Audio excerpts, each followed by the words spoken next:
1983년 7월 서울 마포구 변두리 좁은 골목길, 낡은 간판이 달린 태석 수선집은 오래된 건물 1층에 자리했습니다.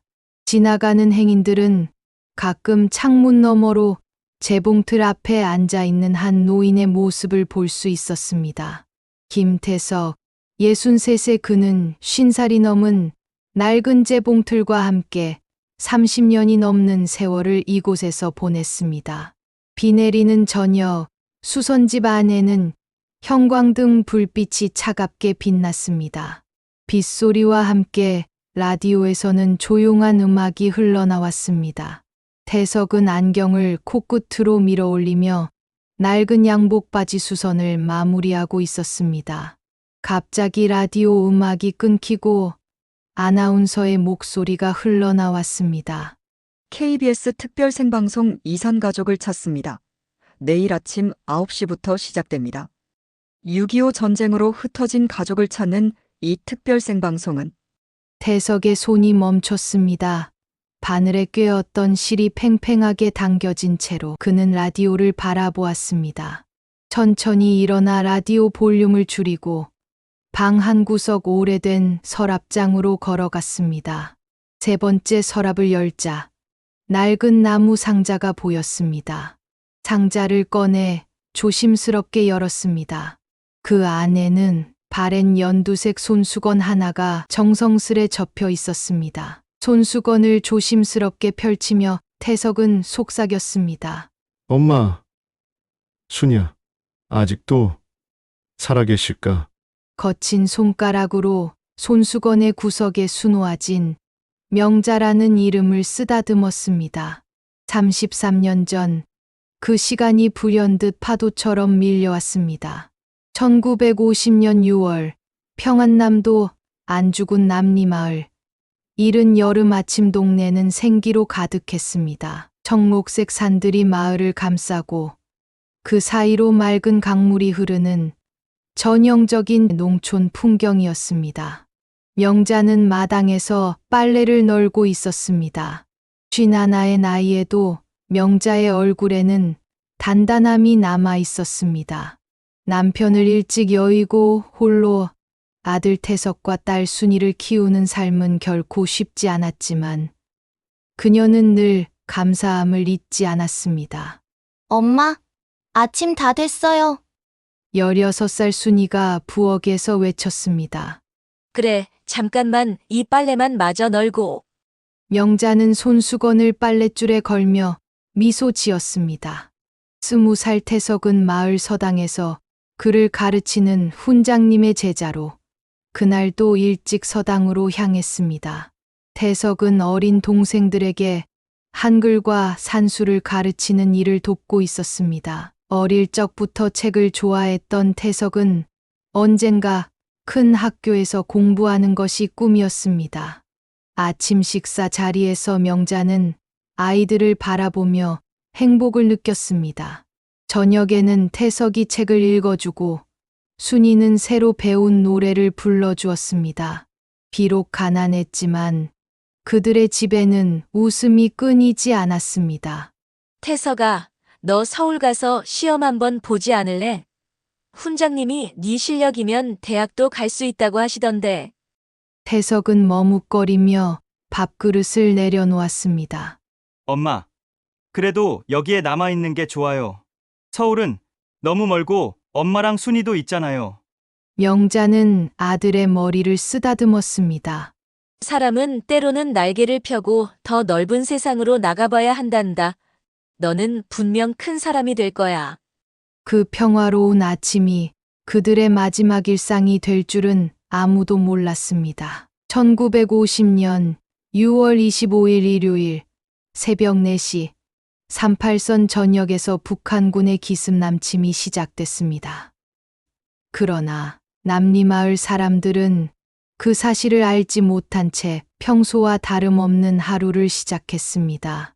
태석은 서당으로 가는 길에 마을 어귀에서 낯선 군인들을 보았습니다. 그들은 북한인민군이었지만 전쟁에 대해 아는 것이 없던 태석은 단지 특별한 훈련이 있나 보다 생각했습니다. 그날 오후 마을에 이상한 긴장감이 감돌기 시작했습니다. 저녁 무렵 마을 이장이 다급히 각 집을 돌며 소식을 전했습니다. 전쟁이 났다. 모두 남쪽으로 피난 준비를 하게. 명자의 얼굴에서 핏기가 가셨습니다. 피난, 그 단어는 그녀의 어린 시절, 일제강점기의 끔찍한 기억을 떠올리게 했습니다. 엄마, 전쟁이 뭐예요? 순이가 물었습니다. 명자는 대답 대신 아이의 손을 꼭 잡았습니다. 순이야, 중요한 물건만 작은 보따리에 싸도록 해라. 태석이는 뒷마당에 묻어둔 쌀단지를 가져오고.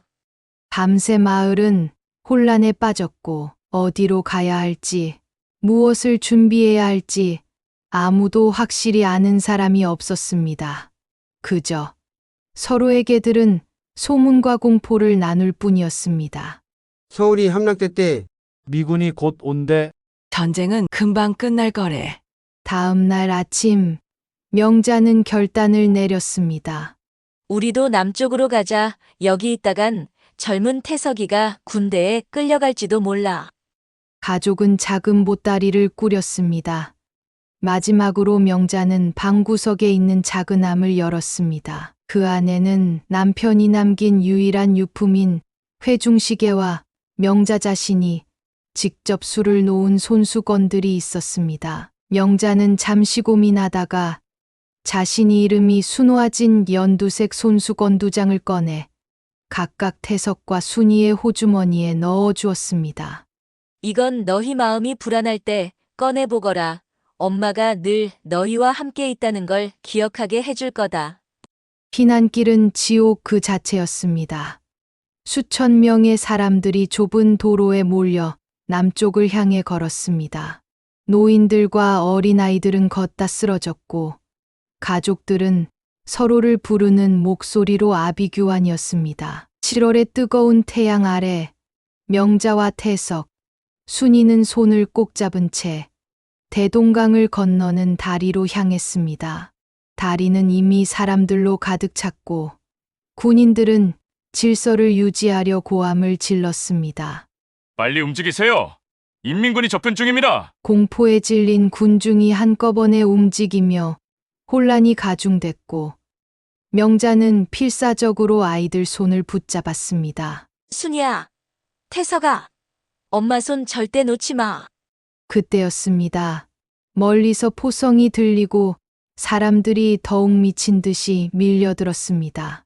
태석은 순간 엄마의 손이 미끄러지는 것을 느꼈습니다. 군중에 밀려 그는 앞으로 떠밀려갔습니다.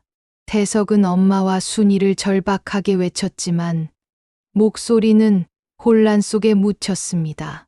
다리 중간에서 태석은 필사적으로 뒤를 돌아보았습니다.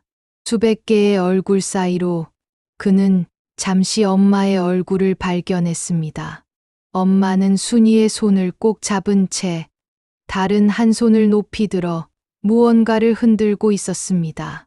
그것은 연두색 손수건이었습니다. 태석아, 이걸 꼭 가지고 있어라. 엄마가 찾을 거다. 엄마의 외침이 바람에 실려 희미하게 들렸습니다. 그 순간 인파는 둘 사이를 완전히 갈라놓았습니다. 태석은 절망적으로 저항했지만 군중의 힘은 너무나 강했습니다. 그는 남쪽으로, 어머니와 순이는 북쪽으로 밀려갔습니다. 그날 밤 태석은 낯선 피난민들 사이에서 홀로 울었습니다. 주머니 속에 엄마 손수건을 쥐고 그는 밤새 엄마와 순이를 불렀습니다. 한편 북쪽에 남겨진 명자와 순이는 혼란 속에서 집으로 돌아갈 수밖에 없었습니다. 명자는 매일 밤 태석을 생각하며 눈물을 흘렸습니다. 1951년 겨울, 피난민들로 넘쳐나는 부산은 임시 천막과 판자촌으로 가득했습니다. 19살이 된 태석은 부산역 근처 해동고아원에서 지냈습니다. 전쟁으로 부모를 잃은 수십 명의 아이들과 함께 그는 간신히 하루하루를 버텼습니다. 새벽부터 태석은 부산역 앞에서 구두를 닦았습니다. 미군 장교들이 구두를 반짝반짝 닦아주면 종종 초콜릿이나 껌을 받곤 했습니다. 오후에는 신문을 팔았고 밤에는 부둣가에서 짐을 나르는 일을 했습니다. 김태석, 오늘은 6번 무드에 미군 물자가 들어온다. 가서 일해라. 인부 모집책이 그를 불렀습니다. 태석은 묵묵히 고개를 끄덕였습니다. 차가운 겨울바람에 손가락이 얼어붙는 것 같았지만 그는 주머니 속 손수건을 만지며 힘을 냈습니다. 고아원에는 그와 비슷한 상황의 젊은이들이 많았습니다. 춘천에서 온 민수, 서울에서 온 영호, 개성에서 온 준호, 모두 전쟁으로 가족을 잃은 청년들이었습니다. 그들은 서로에게 의지하며 살아남았습니다. 태석이 형, 또 그거 보고 있어? 어느 날 민수가 물었습니다. 태석이 손수건을 바라보고 있을 때였습니다. 태석은 미소를 지으며 손수건을 다시 접었습니다. 응, 이건 우리 엄마가 준 거야. 내가 엄마랑 동생을 찾을 수 있게 해줄 거야. 형, 솔직히 말해서. 민수는 말을 멈추었습니다. 태석은 민수의 생각을 알았습니다. 많은 이산가족이 다시 만나지 못한다는 것을. 하지만 그는 포기할 수 없었습니다. 밤이면 태석은 항구가 내려다 보이는 언덕에 올라가 북쪽 하늘을 바라보았습니다. 엄마가 꼭 올 거야. 순이도 꼭 다시 만날 거야. 그는 속삭였습니다. 차가운 바닷바람이 그의 눈물을 말렸습니다. 태석이 부산에서 보낸 3년은 고통의 연속이었습니다. 배고픔, 추위, 그리고 끝없는 그리움. 하지만 그 시간은 그를 더 강하게 만들었습니다. 그는 주변 사람들에게 늘 희망을 잃지 마세요. 라고 말하며 스스로도 그 말을 믿으려 했습니다. 1954년 봄, 휴전 이후 조금씩 안정을 찾아가는 서울. 이제 22살이 된 태석은 한잣집이 즐비한 마포구 변두리의 자리를 잡았습니다. 부산에서 알게 된 수선공 박씨 아저씨를 따라 서울로 올라와 남대문 시장에서 수선일을 배우기 시작했습니다. 태석아, 손재주가 좋구나. 천 다루는 솜씨가 예사롭지 않아. 박씨 아저씨는 태석의 어깨를 두드렸습니다. 태석은 묵묵히 배움에 임했습니다. 낮에는 수선일을, 밤에는 야간 중학교에 다니며 공부를 이어갔습니다. 그의 꿈은 아직 살아 있었습니다. 어머니와 동생을 찾고 세 가족이 함께 보금자리를 만드는 것. 5년이 지난 1959년 태석은 마포에 자신의 작은 수선집을 열었습니다. 태석 수선집이라는 간판을 내걸던 날, 태석은 전쟁 후 처음으로 진정한 기쁨을 느꼈습니다. 하지만 시작은 순탄치 않았습니다. 가게 문을 연 첫 달, 손님은 거의 없어서 집세와 재료비를 내기 위해 밤에도 일해야 했습니다.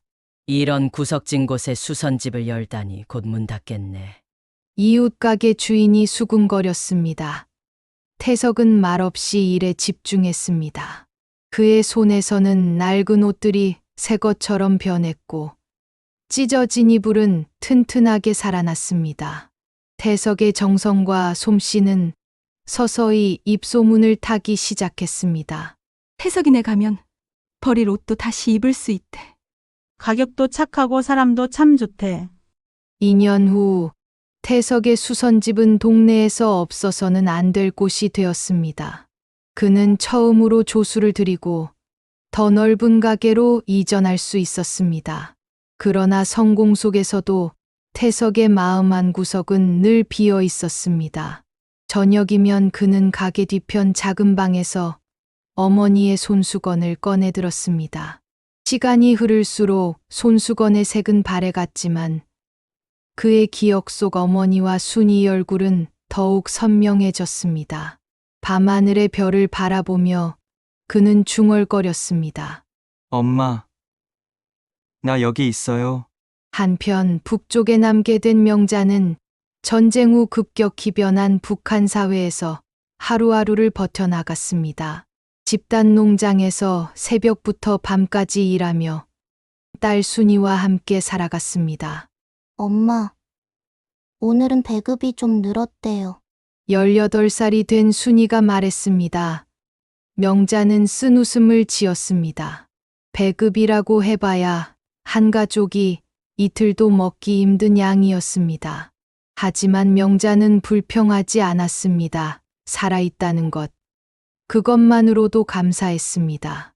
순이야, 오늘 저녁에는 내가 숨겨둔 쌀로 흰밥을 해줄게. 그 얘기를 듣던 순이는 환하게 웃었습니다. 그러나 순이의 얼굴은 영양실조로 창백했고 몸은 날이 갈수록 약해졌습니다. 1955년 겨울, 특히 추웠던 그해 12월, 순이는 폐렴에 걸렸습니다. 마을 의사가 와서 약을 주었지만 영양실조로 약해진 순이의 몸은 병을 이겨내지 못했습니다. 엄마, 눈을 감기 직전 순이는 마지막 말을 남겼습니다. 엄마, 오빠는 언제 와요? 명자는 무너지는 심정으로 딸의 무덤 앞을 지켰습니다. 슬픔에 잠긴 명자를 구한 것은 이웃들이었습니다. 그들도 비슷한 상실을 겪은 사람들이었습니다. 서로 의지하며 그녀는 다시 일어설 힘을 얻었습니다. 명자는 농장 일 외에도 삭바느질을 시작했습니다. 밤늦게까지 초를 켜고 바느질을 하는 그녀의 방에서는 가끔 노랫소리가 들렸습니다. 그것은 태석이가 어릴 적 좋아하던 고향의 봄이었습니다. 세월이 흐르며 북한 사회는 더욱 폐쇄적으로 변했습니다.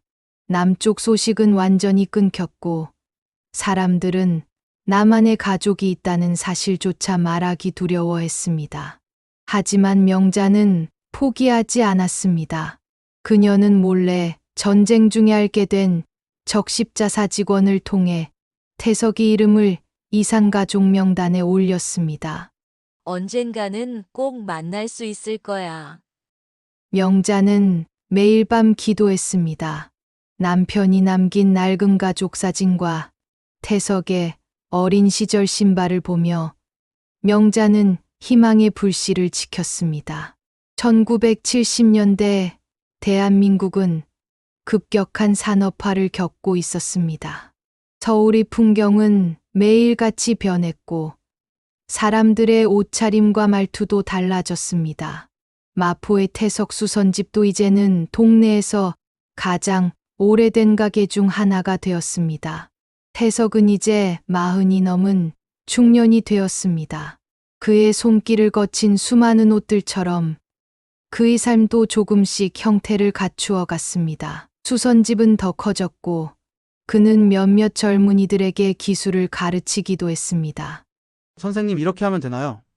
제자 중 한 명이 물었습니다. 태석은 미소와 함께 고개를 끄덕였습니다. 그래. 천천히 바늘을 움직여. 수선은 마음을 담는 일이야. 많은 사람들이 그에게 결혼을 권했지만 태석은 늘 혼자였습니다. 아직은 때가 아닌 것 같아요. 그의 대답은 언제나 같았습니다. 매년 6월이면 태석은 하루 휴업을 했습니다. 6월 25일, 그날만큼은 혼자 한강변을 걸으며 북쪽을 바라보았습니다. 손수건을 꺼내 들고 어머니와 순이에게 말을 건넸습니다. 엄마, 나 잘 지내고 있어요. 순이야, 걱정 마. 우리 가족 꼭 다시 만날 거예요. 1970년대 말 남북 이산 가족 찾기 운동이 조금씩 활기를 띠기 시작했습니다. 태석은 적십자사에 이름을 등록하고 가능한 모든 방법을 시도했습니다. 북한 지역 방송에 편지를 보내고 이산 가족 모임에 참석하며 희망의 끈을 놓지 않았습니다. 김명자 씨를 찾습니다. 평안남도 안주군 남리마을에 살았던 김명자 씨와 김순희 씨. 그의 목소리는 녹음기에 담겨 북쪽으로 전해졌지만 응답은 오지 않았습니다. 1980년대 초 서울은 88올림픽을 준비하며 더욱 바빠졌습니다. 하지만 태석의 일상은 크게 변하지 않았습니다. 여전히 그는 매일 아침 일찍 가게 문을 열고 저녁 늦게까지 일했습니다. 마포 일대가 개발되면서 오래된 건물들이 하나둘 사라졌지만 태석 수선집은 그대로였습니다. 태석 씨 여기도 곧 재개발된다는데 가게는 어쩌실 거예요? 옆 가게 주인이 물었습니다. 태석은 잠시 생각에 잠겼습니다. 나는 여기 있을 거예요. 이곳이 내 자리니까요. 그가 자리를 지키는 이유는 단 하나. 언젠가 어머니와 동생이 찾아올지 모른다는 희망 때문이었습니다. 1983년 6월 30일, 대한민국 전체를 울음바다로 만든 역사적인 방송이 시작됐습니다. KBS 특별생방송 이산가족을 찾습니다. 방송이 시작되기 몇 시간 전부터 태석은 TV 앞에 앉아 있었습니다. 심장이 터질 듯 뛰었습니다. 그는 가슴 속 깊이 간직해온 희망을 꺼내들었습니다. 생방송이 시작되자 카메라는 수많은 이산가족들의 얼굴을 비췄습니다. 할머니들은 자식의 이름을 부르며 울었고 할아버지들은 떨리는 손으로 오래된 사진을 들어 보였습니다. 어린 시절 헤어진 형제자매들은 카메라 앞에서 기억 속 흐릿한 얼굴을 묘사했습니다. 태석은 TV 앞에서 흐느꼈습니다.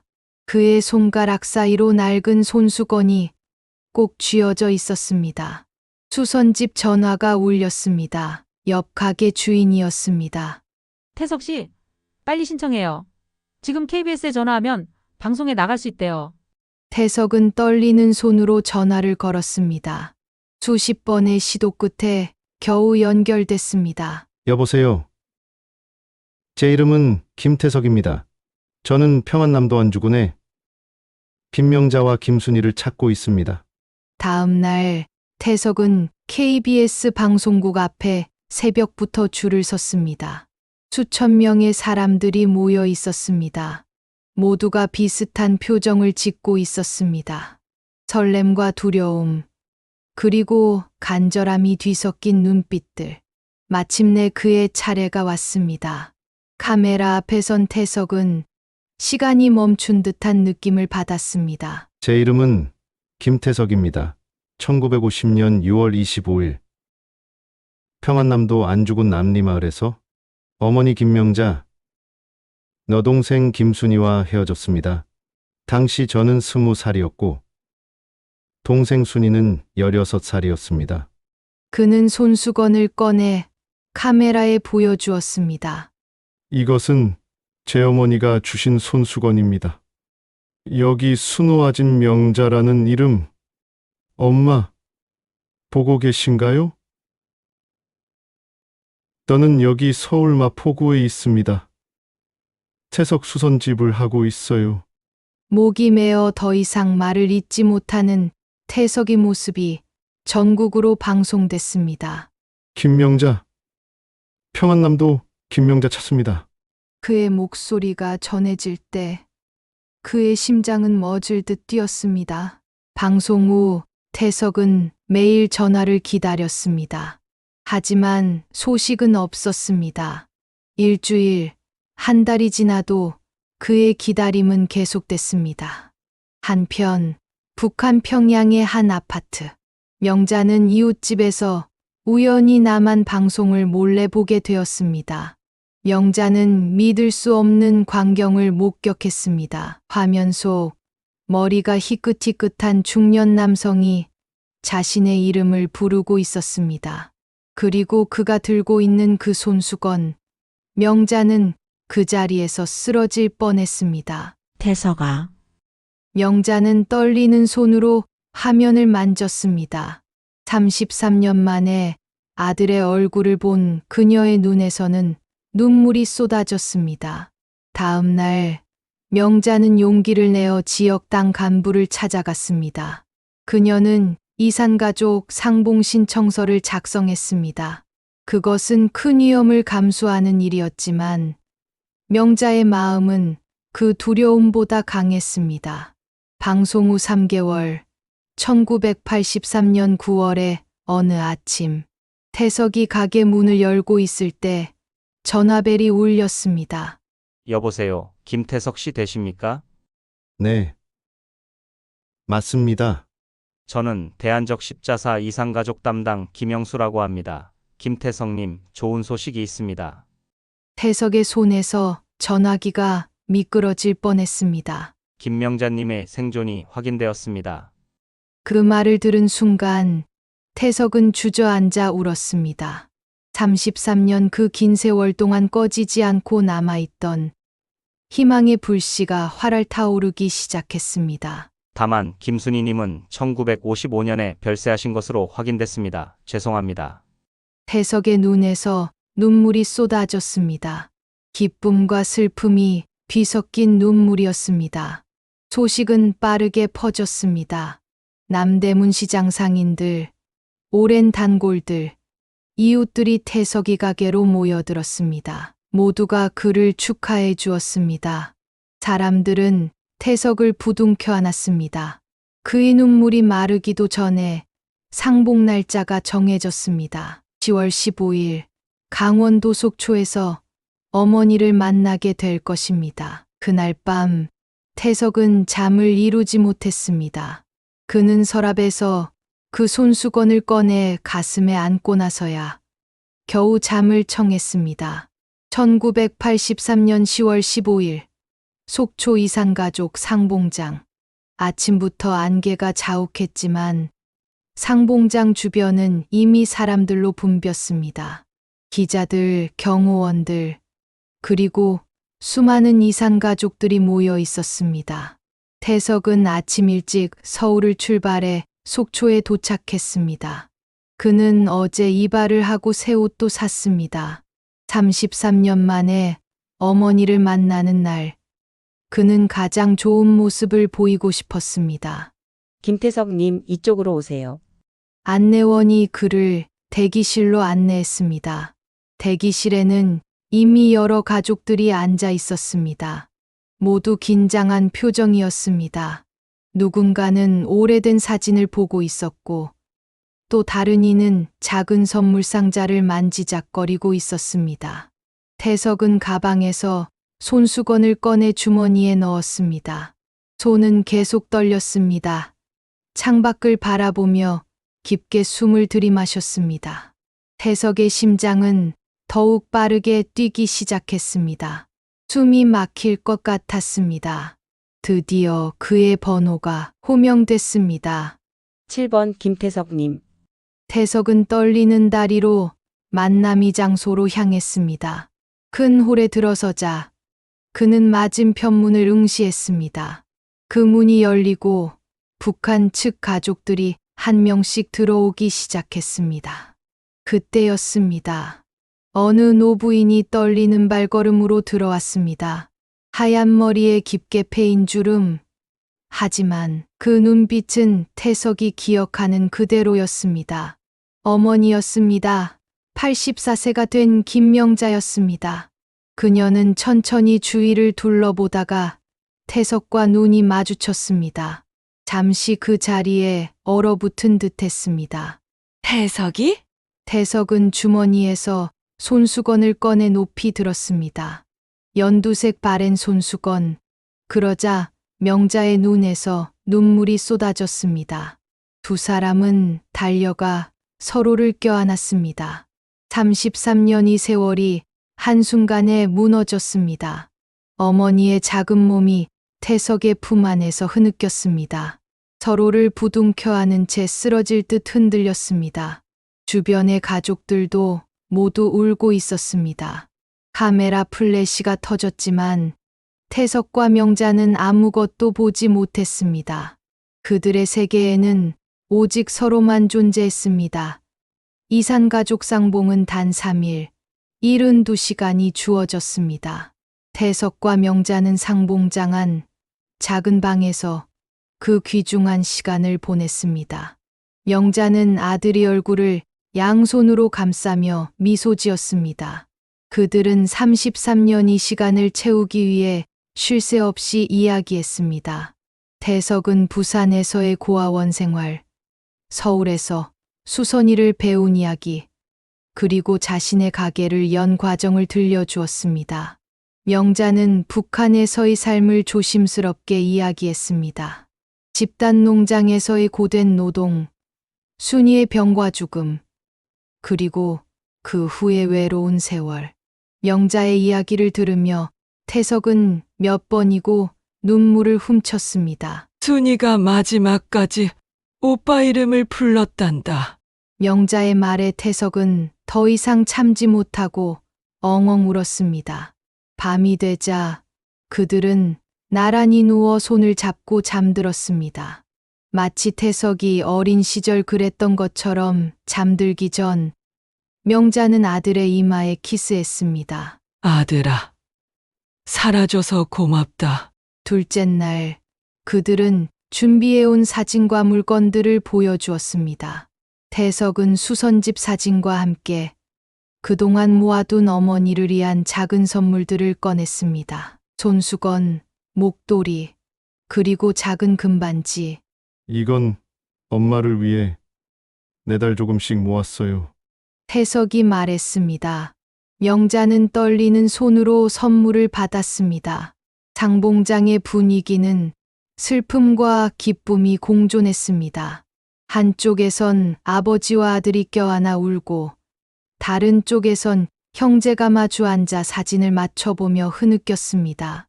카메라는 그런 모습을 담았지만 그 깊은 감정은 누구도 완전히 이해할 수 없었습니다. 마지막 날 이별의 시간이 다가왔습니다. 태석과 명자는 매 순간을 소중히 여기며 서로를 바라보았습니다. 엄마, 다음에 또 만날 수 있을까요? 태석이 물었습니다. 명자는 잠시 침묵했다가 미소 지었습니다. 물론이지. 꼭 다시 만나자. 하지만 그들은 알고 있었습니다. 이 만남이 마지막일 수도 있다는 것을. 헤어지는 순간 명자는 가방에서 무언가를 꺼냈습니다. 그것은 바랜 연두색 손수건, 태석이 것과 쌍을 이루는 손수건이었습니다.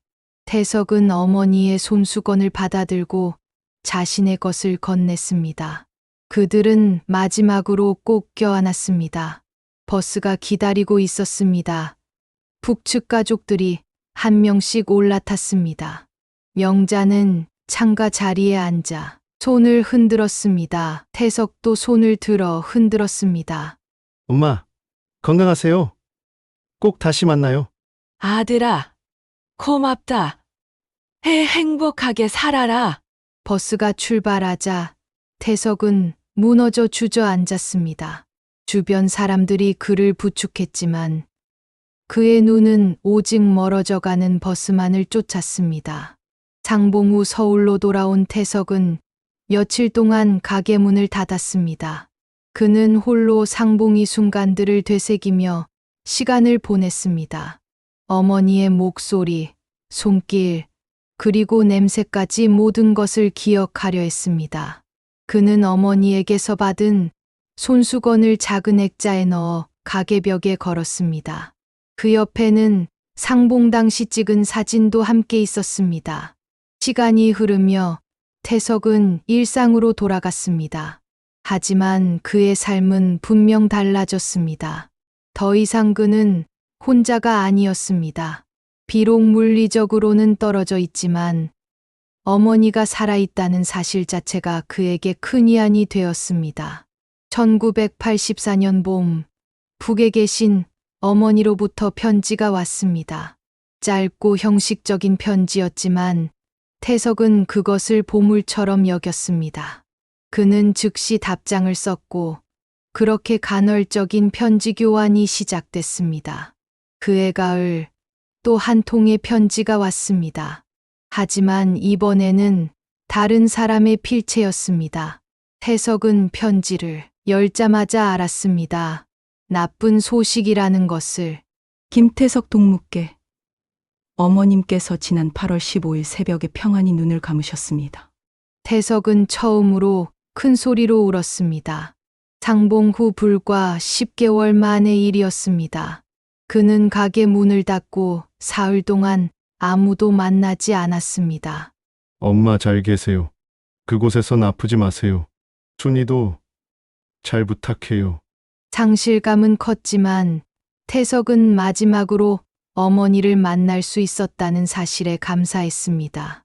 많은 이산 가족들이 그런 기회조차 갖지 못했다는 것을 잘 알고 있었습니다. 그는 매일 아침 가게를 열기 전 어머니의 사진 앞에 고개를 숙였습니다. 그리고 매일 밤 손수건을 꺼내 쓰다듬었습니다. 수선집 한켠 액자 속 손수건은 태석의 이야기를 조용히 전해주었습니다.